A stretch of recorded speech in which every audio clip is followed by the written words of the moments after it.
이제 수식들이 많이 나오니까 정신이 없습니다. 자, 마지막 투자로 마지막 수식입니다. 비율 분석법. 작년에 또 두 문제가 또 출제를 했었죠. 이 비율 분석법도 시험 문제에 출제가 또 매년 되는 또 중요한 부분입니다. 할인 현금 흐름 분석법도 작년에 두 문제 나왔지만요, 이 비율 분석법도 작년에 두 문제, 이론 하나, 계산 문제 하나 출제했습니다. 그러니까 여러분 올해 시험도요 중요한데, 우선 매년 출제된 용어가 있어요. 여러분 시험에 매년 나온다 하는 건 반드시 암기를 해야 돼요. 자, 여러분 이미 배웠습니다. 지렛대 효과에서 뭐를 배웠었죠? 대부 비율을 배웠어요. 자, 요즘 대부 비율로 우리 뉴스로 안 나오고요. 뉴스 신문에는 뭘로 나오냐 하면요, 담보, 이 부동산을 담보로 금융기관으로부터 얼마나 인정받느냐, 그 비율을 얘기해요. 담보 인정 비율. 그리고 요걸 또 우리 출제위원회에 따라서는 대출 비율, 융자 비율, 또 저당 비율, 이렇게 출제를 많이 해요. 융자 비율, 대출 비율, 저당 비율 다 같은 용어다, 이렇게 보시면 되는데, 이게 바로 여러분이 론은 대출금이거든요. 론은 대출금이고 to value거든요. 그럼 요 to는 뭐뭇에 대한이거든요. 부동산 가격에 대한 대출금의 비율이다. 그래서 시험 문제 낼 때는요, 꼭 요 용어들이 많다 보니까 괄호 안에 꼭 뭐를 적어줘요? 괄호 안에 약어 LTV를 꼭 괄호 안에 넣어줘요. 시험 문제 출제할 때는. 그래서 이 LTV는 부동산 가격, 이 부동산 가격에 대한 대출금이 차지하는 비율이에요. 그래서 부동산 가격인데, 여러분 부동산 가격이 10억이다. 그럼 부동산 가격이 10억이라면은 만약에 40% 적용한다면 얼마? 지금 우리 대출 40% 적용하면 얼마? 10억에 최대 4억까지 융자가 가능하다는 얘기예요. 그래서 이거는 뭐를 기준으로 한다? 여러분이 이 대부 비율은 부동산 가격이에요. 이 부동산 가격을 기준으로, 이 부동산 가격을 기준으로 대출 규모를 결정해줘요. 그러니까 부동산 가격을 기준으로 뭐를 결정? 대출 얼마 줄 거냐? 대출 규모를 결정해 줍니다. 이 지문도 여러분이 두 번 출제했어요. 부동산 가격을 기준으로 대출 규모를 결정해 주는 기준은 LTV다. 꼭 기억해 두셔야 되겠죠. 그럼 대부비율이 높으면 어떻게 돼요? 여러분 대부비율이 높으면, 즉 부동산 가격에 대한 대출금이 많아져요. 대출금이 많아지면은, 예를 들어서 이전보다 지금 아까 10억에 4억인데 대출금이 대부비율이 높아져요. 40%에서 60% 높아지면 이전보다 4억에서 6억으로 대출이 더 많아지죠. 대출금이 많아지면은 원리금 상환 부담도 이전보다 더 높아져서 채무가 불이행될 가능성도 커지게 돼요.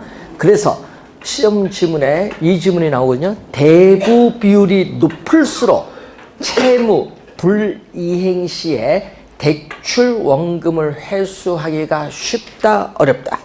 어렵다. 그 지문이 있죠? 많이 나오는 거예요.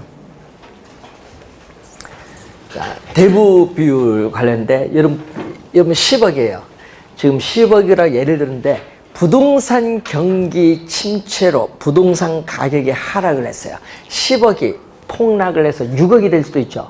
근데 대출금은 얼마 받았다? 7억을 받았는데 부동산 가격이 예를 들어서 6억으로 하락을 하면 6억에 7억이 하면 얼마? 100% 넘어가죠. 그래서 여러분 부동산 경기 침체로 부동산 가격이 하락을 할 경우에는 대부 비율이 100%를 초과할 수도 있다. 여러분 1990년에 일본은 부동산 가격 폭락으로 해서 대부 비율이 120%를 초과했어요. 그래서 은행에 막대한 부실 채권이죠. 예? 돈이 날아갔어요. 은행들이 그걸 해결하는데 일본은 잃어버린 세월 거의 20년을 보냈어요. 2010년까지 거의 20년 동안 경제가 말이 아니었어요. 예?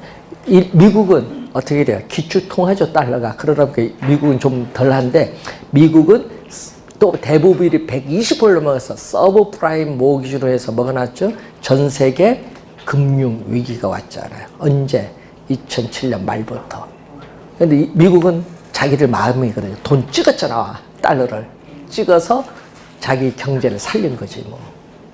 그게 지금 호황으로 오는 거지 미국은. 그래서 그 얘기예요.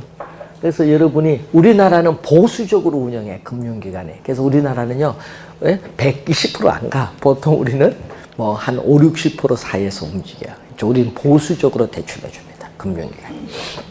자, 그걸 염두에 두시면 되겠고, 또 용어 중에 하나가 있어요. 자, 여러분이 또 부채 비율이라는 용어가 있어요. 부채 비율. 그럼 대부 비율은 매년 출제가 되는 용어예요.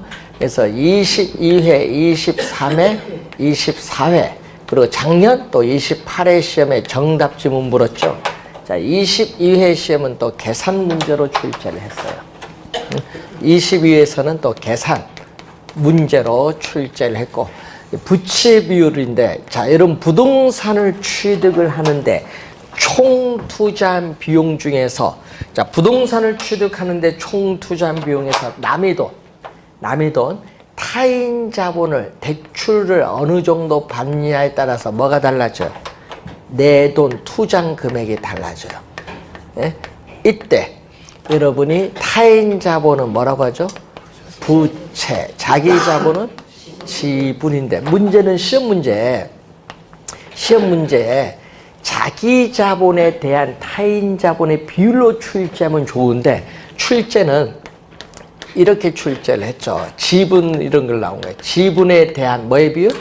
부채의 비율이에요. 이 지분에 대한 부채의 비율이에요. 부채 비율은 지분에 대한 부채의 비율인데, 이때 뭐뭇에 대한이 나오거든요. 탄력성 때 배웠잖아요. 가격의 변화율에 대한 나올 때 앞에 있는 요 지분은 분모고요. 뒤에 있는 부채는 뭐다? 분자. 근데 이걸 모르는 거야. 작년은 뭘로 출제했어요? 작년은 부채가 앞에 오고 지분이 뒤에 왔어. 그럼 분모 분자가 바뀌었죠? 작년 28회 시험에 요게 바로 뭐다? 정답이야. 요게 맞는 지문인데 작년은 부채에 대한 지분의 비율로 출제했어요. 그 지문이 정답. 그러니까 여러분 수식을 이해하는지 여부를 물었어요. 자, 그리고 여러분 우리 회계학에서는요. 회계학에서는 우리 대차대조표상에 여기 차변이라고 하는데, 차변인 자산과 오른쪽은 대변인데 부채와 자본을 대준 것은 이것은 항상 같아요. 회계론에서 요 수식을 묶어서 출제를 22회 계산 문제를 냈어요. 뭐다? 이때 자기 자본은 자본금이거든요. 그래서 이 자본 총계에 대해서 우리가 분자는 부채 총계로 요걸로 우리가 두 개를 이용한 문제를 또 계산 문제로 출제를 한번 했어요. 다 같은 용어입니다. 부채 비율. 자, 부채 비율은 그렇다 치고 또 뭐가 나오죠? 총 부채 상환 비율이 있습니다. 자, 총 부채 상환 비율을 우리는 소득 대비 뭐의 비율? 부채 비율. 여러분 시험 문제에 소득 대비 부채 비율로 출제하기도 하고, 우리는 총 부채 상환 비율로 출제하기도 하고, 여러분 차주란 말도 나오대. 자, 여러분이 우리가 차주라는 말도 우리 나와요. 26회도 차주로 출제했는데, 차주는 차입자예요. 차입자. 대주는 대출자. 차주에 있어서의 상환 능력. 그러니까 주택 수요자인 차입자가 대출을 받았을 때 상환 능력이 되느냐, 이걸 보는 거예요. 그러니까 다 같은 말이거든요. 이게 다 같은 말인데 출제원들이 뭘로 출제했냐? 작년은 뭘로 출제했어요? 총부채 상환 비율. 그리고 그 앞에 27회 6회는 뭘로? 차주의 상환 능력으로 출제했지. 이걸 뭐라고 한다? 또 약어가 있거든요. debt, 또 to, income. 그래서 여러분이 DTI. 그래서 여러분 뉴스나 신문에 보면 또 DTI라는 용어 많이 나오죠. 그래서 또 시험 문제는 괄호 안에 꼭 어느 용어를 나오든 괄호 안에 뭐가 있어요? DTI가 있어요. 그러니까 요거는 뭐를 기준? 소득 기준입니다. 요거는 여러분 LTV는 부동산 가격 기준이고, DTI는 뭐를 기준? 차입자의 소득을 기준으로 뭐를 결정한다? 또 대출 규모를 결정한다. 차입자의 소득을 기준으로 대출 규모를 결정하는 게 DTI예요. DTI. 차입자의 연간 소득. 여러분, 연간 소득이 있는데 그 연간 소득에 대해서 주택담보대출 받았을 때 연간 원리금 상환액을 말하죠. 연간 원리금 상환액. 이때 원리금 상환액. 자, 부채. 여러분이 저번 주에 배울 때 부채 서비스액을 다른 말로 뭐라고 배웠죠? 원리금 상환액. 원리금 상환액은 원금과 뭐를? 이자를 대준 거. 작년에는 이자만 해서 출제했어요. 정답이었습니다. 작년에. 원리금 상환액은 대출금에 뭐를 곱해주죠? 저당 상수를 곱해주죠. 우리 화폐 시간 같이 배울 때 이 수식을 여기 대입시키는 거지. 여기 대입시키면은 대출금 저당 상수가 들어오죠. 그럼 여기 40%면 0.4야. 계산하면 대출금 얼마가 나와요. 그럼 시험 문제는 뭐네요? 네, 시험 문제는 6번 정도 이제 계산 문제 나왔잖아요. 최근 10년 동안 엄청 많이 나오네. LTV 또 뭐죠? DTI. 이 두 가지 대출 승인 기준. 이 두 가지 대출 승인 기준을 모두 충족. 이 두 가지 대출 승인 기준을 모두 충족시켜주는 대출 가능한 최대 금액 얼마냐. 여러분 공인중개사업소 들어와서 묻습니다. 저 소득 얼마고 지금 내 돈 동원할 수 있는 전세금 얼마가 있는데 이 소득은 얼마인데 이 돈 가지고 요 아파트 살 수 있습니까? 물으면은 여러분이 이제 대답을 해줘야 되는데 돈이 부족하다든지 이런 걸 얼마 정도 금융에 융자 받을 수 있고 전세금 하면 이 정도 아파트 살 수 있다. 대답을 해줘야 되는데 못하면 골치 아픈 거야. 그럴 때는 무조건 된다고 해줘야 돼요. 공인중개사는 안 되는 게 없어. 예? 그죠? 안 되면 전화해서 물어보고 아니면 뭐 하면 돼. 제1금융권 안 되면 제2금융권도 있습니다. 이자가 2, 3% 약간 비싸도 주택가격 상승분에 비하면 이거 1, 2년 아무것도 아닙니다.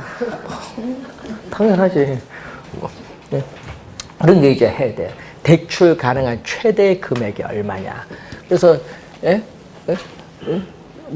몇 년 전에요. 한 10년 전에 어떤 분이 교수님 한 분이 전화 왔어.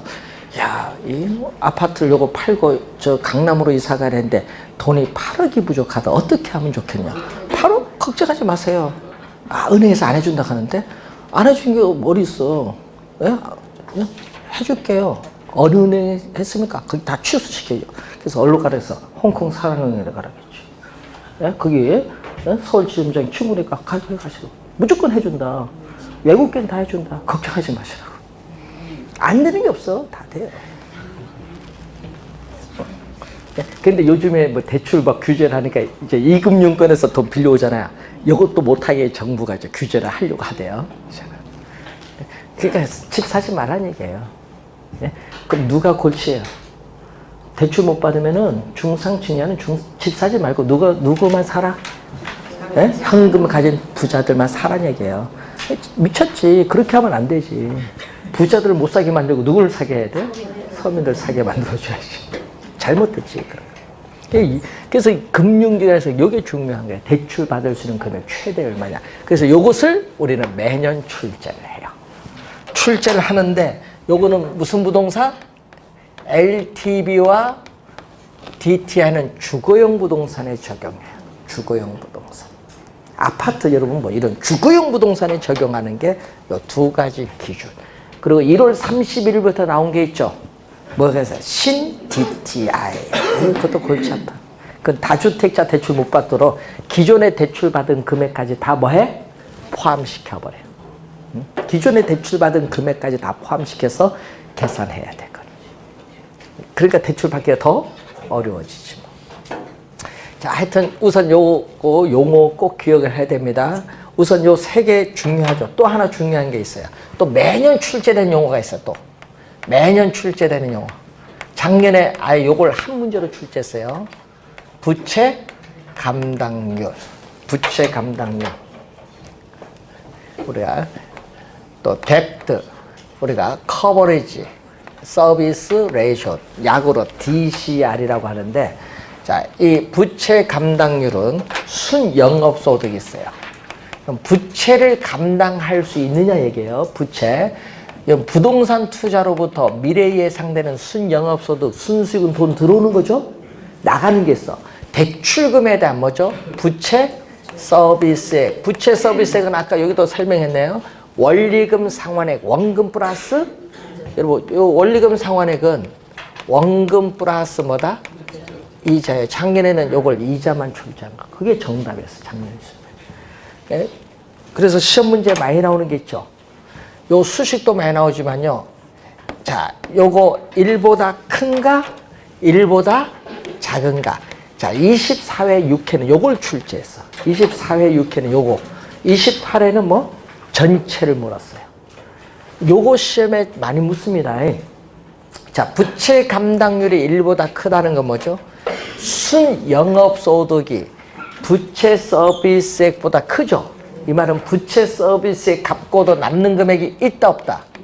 있다. 있으니까 금융기관은 안심하고 대출해준다. 그래서 차입자의 원리금 상환 능력이 뭐하다? 충분하다. 차입자의 원리금 상환 능력이 충분하기 때문에 금융기관은 안심하고 대출해 줄 수 있다 이 말입니다. 이 지문을 시험에 많이 나오고요. 자, 그리고 1보다 작다. 뭐죠? 작년에 나왔잖아요. 순영업소득이 원리금 상환에 갚기에도 부족하다. 그러면 채무가 불이행될 가능성이 상당히 높아지기 때문에 금융기관은 대출을 해주지 않는다 이 말이죠. 만약 1에 가까이 가면, 자, 1에 가까울수록, 그럼 1에 가까울수록 분모 분자가 비슷해요. 분모 분자가 비슷하니까 어떻게 돼? 차입자는 채무 불이행될 가능성이 높아지고 금융기관은 차입자의 채무 불이행의 가능성이 높아짐에 따르는 위험도 높아져. 그래서 차입자와 대출자 둘 다 위험에 처하게 된다는 거예요. 자, 그럼 부채 서비스에 또 요거 들어갑니다. 요거 여기 들어가면 또 뭐가 나와요? 부채 감당률이 예를 들어서 예? 부채 감당률이 2다. 그럼 요거 들어가면 또 뭐가 나와요? 계산되죠. 대출금 나오겠죠. 요 수식이 들어가면은 그래서 또 시험 문제에 LTV 요것도 두 번 출제했어요. 우리가 17회, 우리가 7회 시험에 두 번 출제했어요. LTV와 또 부채 감당률 또 요 두 수식을 또 모두 충족한다. 이 두 수식을 또 모두 충족시켜주는 또 대출 가능한 최대 금액 얼마냐. 대출 가능한 최대 금액. 요걸 구하는 문제가 또 있죠. 요것도 두 번 출제. 요거는 한 6번 출제. 하여튼 대출 가능한 최대 금액을 구하는데 요것은 상가에 있어서 뭐에 적용한다? 상업용 부동산에 적용한다.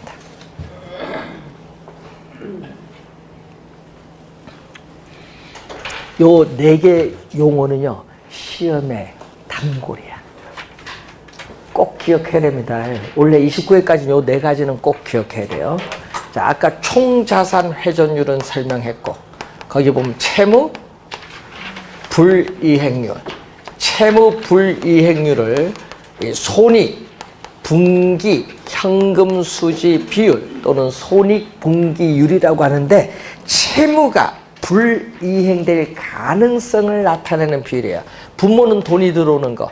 자, 여러분 저번 주에 우리 배우셨던 유효조소득은 공시를 감안한 임대료 수입을 얘기하겠고, 또 부동산, 분자는 돈 나가는 거, 부동산을 운영 유지하는 데 드는 영업경비에다가 대출금에 대한 부채 서비스액을 대준 거, 분자는 돈 나가는 거, 분모는 돈 들어오는 거죠. 네? 자, 그래서 이 유효조소득이 영업경비와 부채 서비스액 더해준 금액을 얼마나 감당할 수 있느냐, 이걸 측정하는 지표인데, 채무 불이행률이 높을수록, 즉 유효조소득에서 영업경비와 부채 서비스액 더해준 금액이 많아질수록 어떻게 돼요? 채무가 불이행될 가능성은 점점 더 높아진다는 것을 알 수 있어요. 자, 영업경비 비율이 나와요. 자, 영업경비 비율 또 27회 시험에 또 뭐를 출제했다? 계산 문제로 또 출제를 또 했었죠. 27회 시험에 계산 문제로 또 나오는데 분모는 우리는 가능, 조소득, 최대한의 공실이 없는 최대한의 임대료 수입에 대해서 뭐가 차지하는 비율? 영업 경비가 차지하는 비율. 그러면 소득에서 비용이니까 여기 낮을수록 좋겠죠? 그래서 기업의 재무관리 상태를 나타내는 지표인데 이 값이 뭐 할수록 이 값이 낮을수록 기업의 생산성은 더 높아진다는 거죠. 영업경비 비율. 계산 문제가 27회 시험에 또 출제를 한 내용입니다.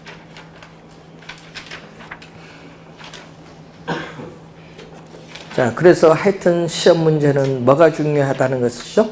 앞에 네 가지가 중요하다. 자, 이렇게 해서 작년 9문제 출제했고 평균 7문제 출제되는 투자론을 마치는데 이 투자론에서 여러분이 개론에서 가장 최근에 어려워하는 부분, 단원이에요. 이 투자 이론에서 작년에 뭐 9문제, 평균 7, 8문제 나오잖아요. 여기서 4개 정도 맞추면요, 개론 80점 갑니다. 네? 여러분 거의 공부하다 보면 투자론을 포기해버려요. 투자론 포기하니까 금융까지 포기해요.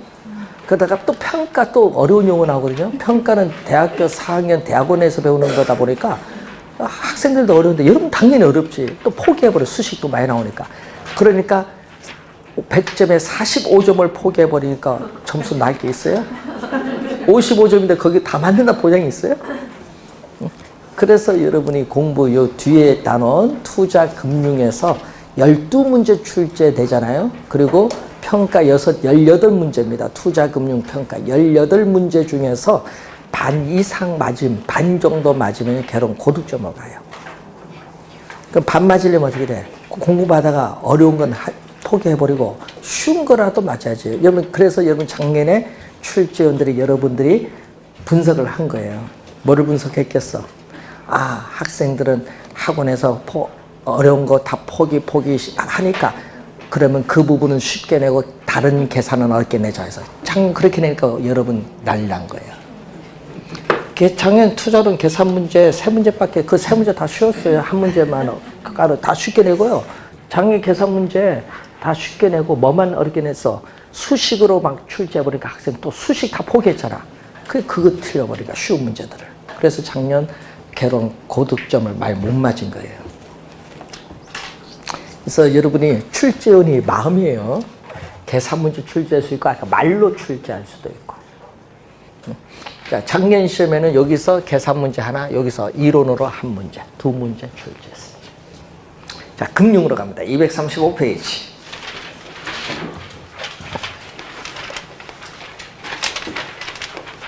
우리는 금융은 financing이라고 해요. 그래서 여러분 financing을 금융이라고 하는데, 그래서 금융은 자금을 융통하는 과정. 그러면 요거 줄여서요 뭐라고 한다? 금융이에요. 자금의 융통, 즉 자본을 조달하는 행위예요. 자금의 융통, 자본을 조달하는 행위를 뭐라고 한다? 금융, financing이에요. 원어로는.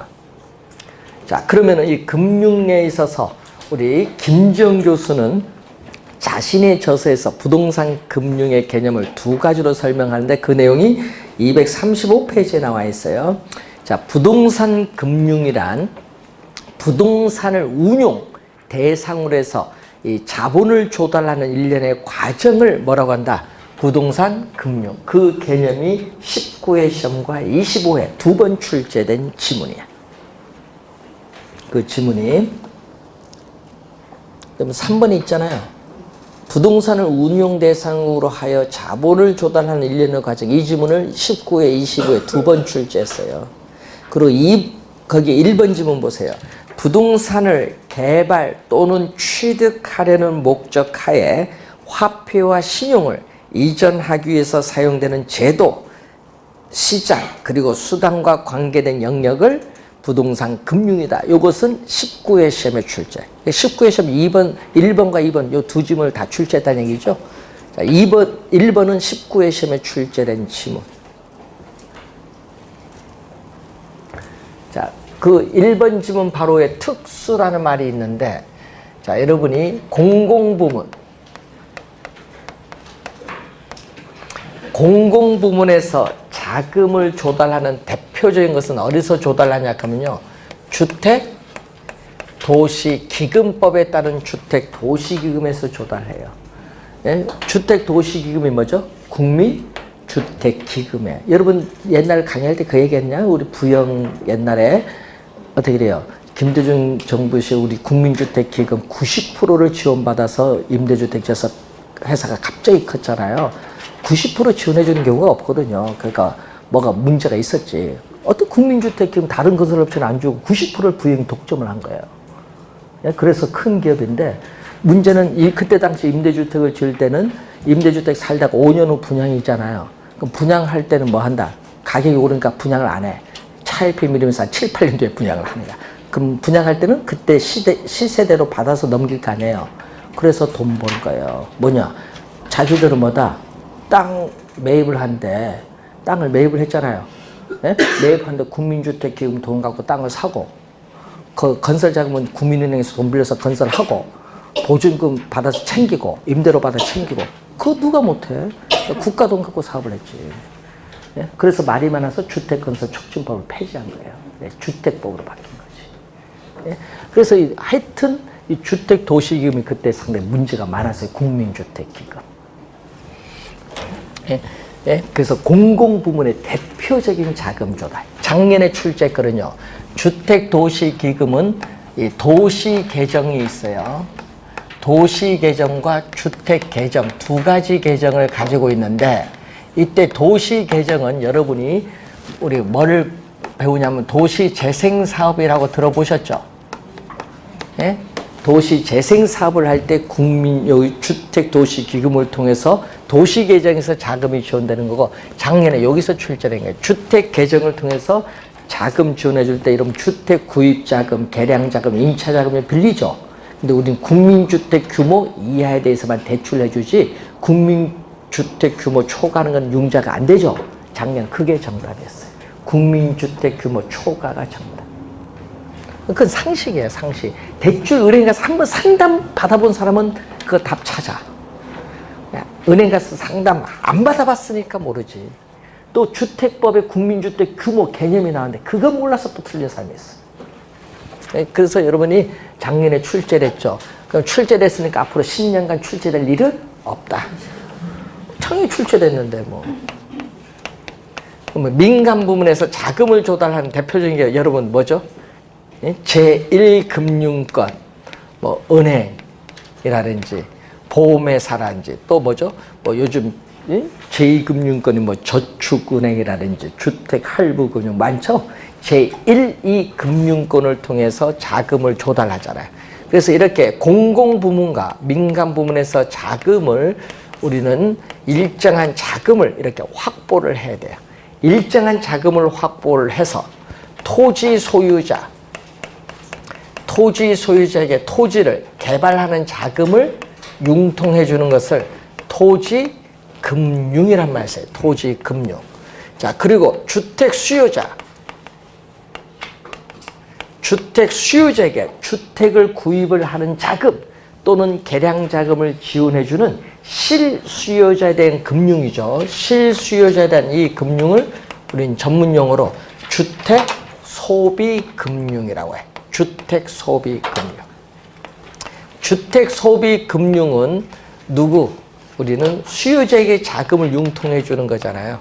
그래서 이것을 우리는 수요자 금융이라고 해요. 수요자 금융 대표적인 게 뭐죠? 한국주택금융공사를 약어로 HF인데 한국주택금융공사의 보금자리론이죠. 보금자리론. 이것을 우리는 모기지론이라고 해요. 모기지론을 번역하면은 저당 대부 또는 저당 대출인데 이걸 저당 대부 저당 대출을 우리는 한국주택금융공사에서는 보금자리론이라고 부르고 있어요. 대표적인 수요자 금융입니다. 그리고 또 일정한 자금을 또 누구에게? 주택 공급자에게 주택 건설 자금을 또 융자해 줄 수 있어요. 이것을 뭐라고 한다? 주택 무슨 금융? 개발 금융이다. 주택 개발 금융. 주택 개발 금융은 무슨 금융이죠? 공급자. 공급자가 자금을 융통하는 수단이다. 대표적으로 주택개발금융 이제 여러분 배운 PF라고 약어로 쓰죠. 프로젝트 파이낸싱이라든지 뭐 건축, 뭐 대부 등이 대표적인 주택개발금융이야.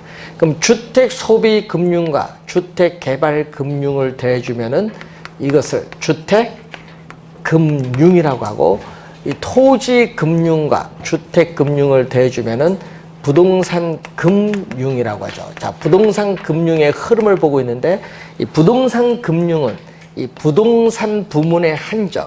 자, 부동산 금융은 이 부동산 부문의 한정에서 자금을 융통해주는 무슨 금융? 특수금융. 그래서 아까 1번, 2번 후에 특수금융 요거예요.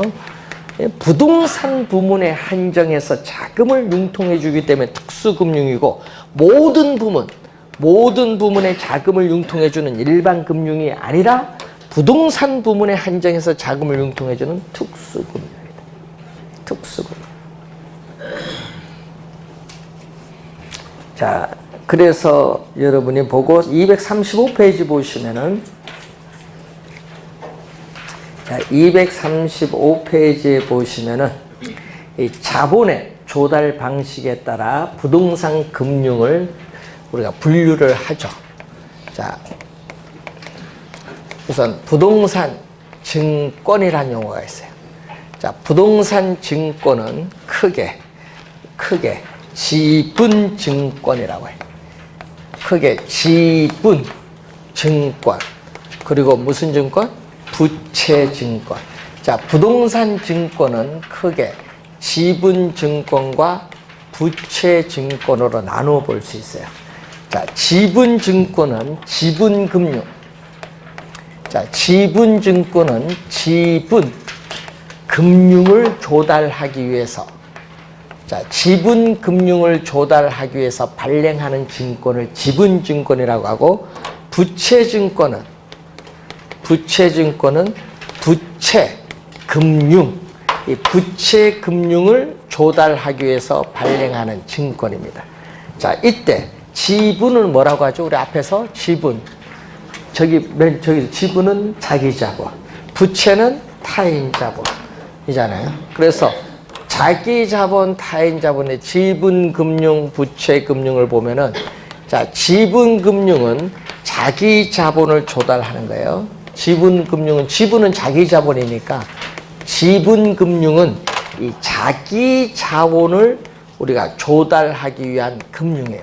그럼 자기 자본을 조달하기 위해서는 주식회사가 주식을 발행해서 자기 자본을 조달한다든지, 지분 투자자가 대상 부동산에 대해서 가지는 권한, 이 지분권을 매각함으로써 자기 자본을 조달하든지 해야 돼요.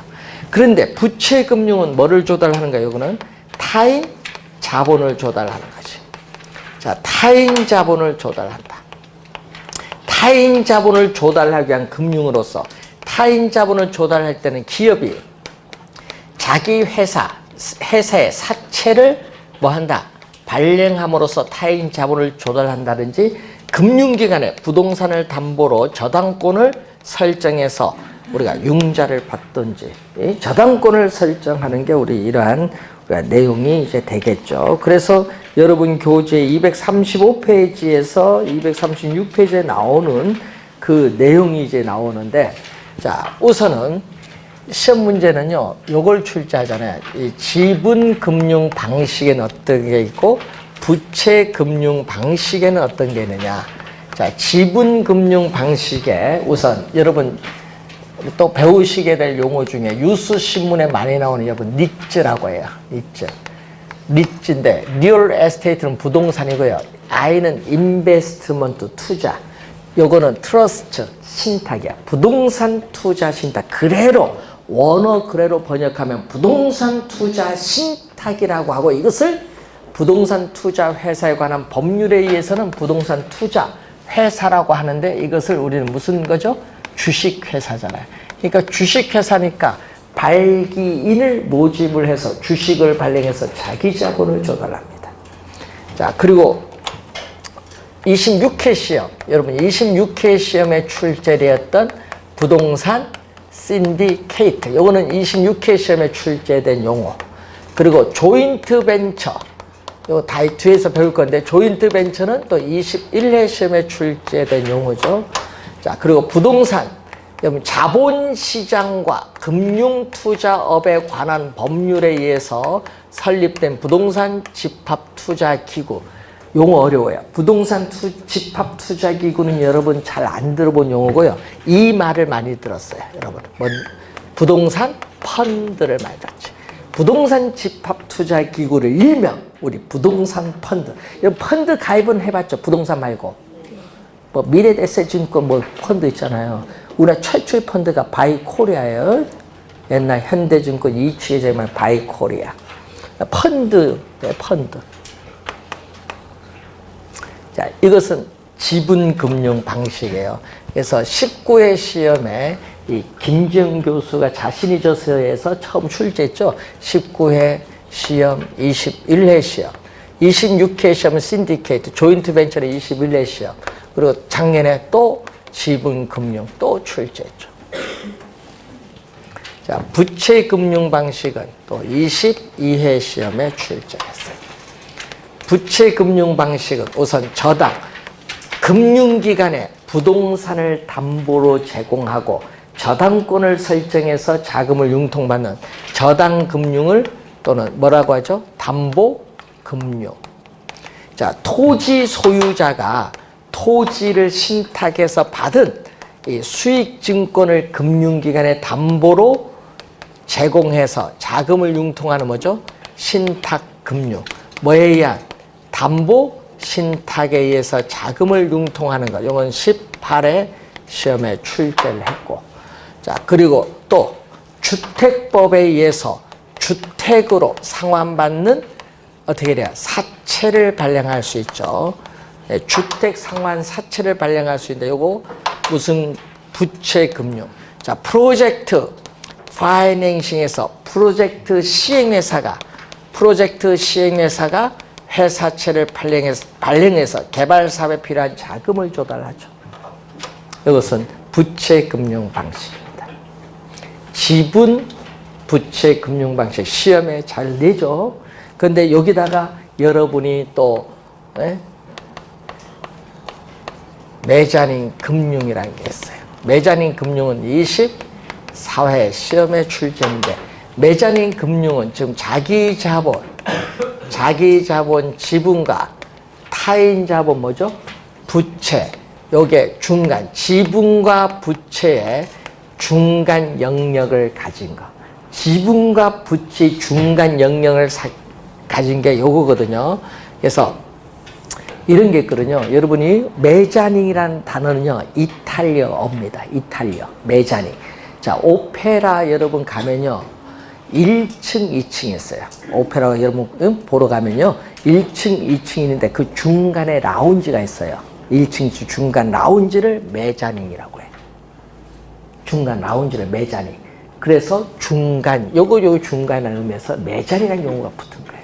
메자닌 금융. 그래서 여러분이 24회 정답이 요거거든요. 보기 5개 중에서 메자닌 금융 찾아라.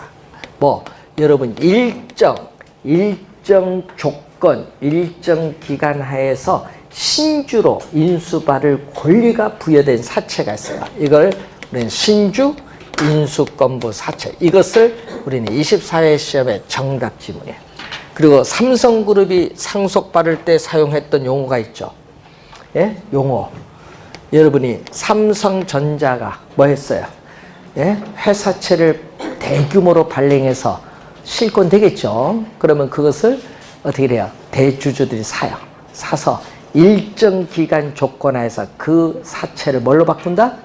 주식으로 전환해서 지분을 높여서 상속을 받잖아요. 그게 전환사채야. 전환사채. 대표적이에요. 자, 우리 주식시장에 주식 보면 보통주 있고 우선주가 있어요. 이때 배당의 우선순위가 빠른 주식이 뭐죠? 우선주. 또 우린 다른 모든 대출에 비해서 어떻게 돼? 순위가 뒤로 밀리는 게 있거든요. 예? 뒤에 순위가 놓이는 조건. 후순위 대출. 이런 것은 전부 매자닝 금융에 속해요. 자, 매자닝 금융이라는 용어 하나 기억을 좀 해두시고, 자, 237페이지 보시면은 제도권 금융이 나오죠. 위에 보면 제도권 금융은 공식적 금융이라고 하는데 뭐를 통해서? 여러분, 제도권 금융은요, 공식적 금융이에요. 금융기관인 은행이나 보험회사 이런 금융기관을 통해서 자금을 융통을 받으면은 제도권 금융인데 뭐가 나오죠? 거기에 비제도권. 비제도권은 반대로 생각하면 죠. 금융기관을 통한다, 안 통한다. 이건 금융기관을 통해서 자금을 융통받는 거고, 비제도권 금융은 금융기관을 통하지 않는 거예요. 여기는 두 가지가 있거든요. 수요자, 공급자가 있어요. 예. 수요자, 공급자. 자, 여러분, 수요자가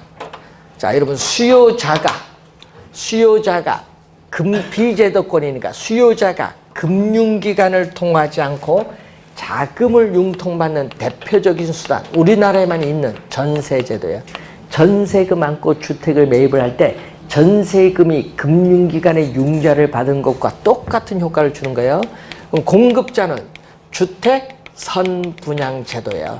자, 여러분, 서강대 김경환 교수가 논문을 발표할 때 이걸 처음 사용했거든요. 그래서 공급자가 금융기관을 통하지 않고 자금을 융통하는 게 선분양입니다. 자, 여러분, 아파트 선분양 받으면 여러분 계약서를 쓸 때 그 계약서를 건설업체는 금융기관에 여러분 명의로 제출해서 한꺼번에 건설자금 대출받아요. 금융기관을 건설업체가 여러분 명의로 받는 거예요. 건설업체가 공급자인 건설업체가 선분양을 통해서 금융기관을 통하지 않고 자금을 조달하는 거예요. 누구의 명의로? 여러분 명의로 대출받았어. 그러면 금융기관 부도나면 어떻게 돼요? 여러분 건설업체 부도나면, 예? 건설업체가 부도나면은 여러분 명의로 대출받았으니까 그 돈은 여러분이 다 갚아야 돼. 그러니까 옛날 문제 있었죠. 그래서 그것 때문에 생긴 회사가 IMF 이후에 생긴 대한주택보증이야. 대한주택보증 들어보셨어요? 이것이 요즘 뭘로 바뀌었어요? 주택도시보증공사로 바뀐 거예요. 그게 요즘 우리 뉴스 나오면 HUG야. 예? 예? 주택, 어번, 도시, 개런티, 보증공사, HUG. 대한주택보증이 주택도시보증공사로 바뀐 거예요. 선분양한 아파트의 입주자를 보호해주기 위해서 도입된 거예요. 기관이. 이번에 또 주택법 바뀌어요. 공공택지 후분양하겠다고 주택법이 바뀌어요. 국토교통부에서 입법 예고했어요. 하여튼 자주 바뀌는 것 같아요. 그래서 주택도시보증공사. 자, 우선 확인해 보시고 여러분 교재 237페이지 주택금융에 나와죠. 요거죠. 주택금융인데 여러분 우리나라는 거의 대부분 뭐죠? 부동산 금융의 거의 대부분 뭐를 차지하고 있다? 주택금융이 차지하고 이 주택금융의 기능 19회 시험과 25회 시험에 나왔죠. 주택금융의 기능을 보면은 주택 수요자에게 자금을 융통을 해줌으로써 주택을 구입을 할 수 있는 구매력을 높여요. 높이면은 주택 수요가 증가합니다. 그럼 주택 수요가 증가하면서 주택 거래를 활성화시켜주는 기능이죠. 그래서 여러분 우리 박근혜 정부일 때 대부비율을 높이고 DTR 높이니까 구매력이 높아지니까 거래가 활성화됐죠. 그 얘기예요. 두 번째는 건설 주택 공급자에게 자금을 또 융통해 줌으로써 주택 건설 업체의 주택에 대한 생산 공급을 확대해 주는 기능을 가져요. 또 주택에 대한 수요 공급 조절을 통해서 주택 시장의 경기를 조절하는 기능. 또 여러분 만능통장이라고 하죠. 주택 청약 종합 저축을 유도를 함으로써 미성년자도 가입이 가능합니다. 유도함으로써 뭐를 해요? 유도함으로써 주택 자금을 조성하는 기능도 가지고 있고 전세 살고 있는 분들에게 주택 자금을 융통해 줌으로써 주택을 사도록 만들어요. 그래서 자가주택 소유의 기회를 확대해 주는 기능도 가지고 있고 또 무주택 저소득 서민에게 또 주택 자금을 융통해 줌으로써 주거 안정의 기능을 가진다 이 말이에요. 자, 이런 주택 금융의 기능에 여러 가지 기능이 있다. 한번 보시고 여러분 시험 문제예요. 가끔 이 소비 금융을 출제할 때는 박스로 출제해요. 이렇게 박스로 해서 기역, 니은, 디귿, 니을, 미음 5개 정도 해서 주택 금융에 대한 설명 중 옳은 것. 그럼 여기에 주택 소비 금융, 주택 개발 금융 몇 가지 용어들이 나오겠죠. 용어 나와서 옳은 걸 찾아내는 거 이런 걸 출제를 해요. 요즘 뭐 박스로 출제 여러분이 하나라 모르면 틀리는 이런 문제를 출제하는 게 어려운 거예요. 시험 문제 박스 많이 나오면 어려운 겁니다. 그래서 최근에는 박스를 많이 출제하는 경향입니다. 자, 우선 여기까지 우선 배웠고요. 그리고 여러분 다음 잠시 쉬고 저당 대출 들어가겠습니다.